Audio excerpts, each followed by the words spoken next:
One about another guy that has been connected to the Browns at quarterback, and it is Kirk Cousins. This is a tweet from Phil Mackey. He is a beat reporter for the Vikings, and it's on the relationship between Mike Zimmer and Kirk Cousins. Zimmer complained openly in coaching meetings about Cousins. Some of Zimmer's top lieutenants echoed the settlement. Didn't make enough winning plays, and he didn't elevate his teammates.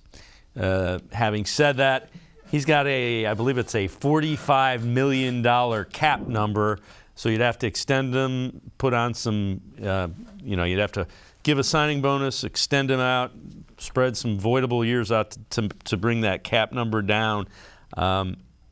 And the Vikings have changed regimes, so you don't know how they feel about him. Again, I don't know if Kirk Cousins is an upgrade from what we have.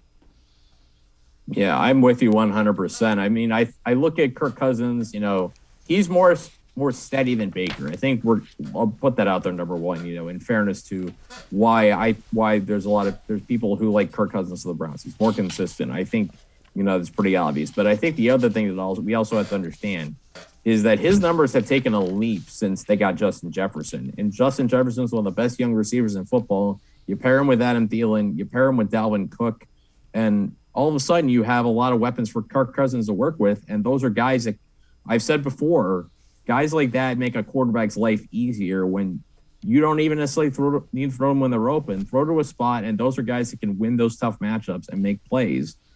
And I don't know how much I feel about coaches throwing quarterbacks under the bus, but it's when you talk about that quote about Zimmer and what he said about Cousins. I mean, I look at Week 4 against the Browns. I mean, Baker played poorly in that game. He gave the Vikings every chance to win that game, and Minnesota couldn't do it. Kirk Cousins couldn't make that play when he needed to.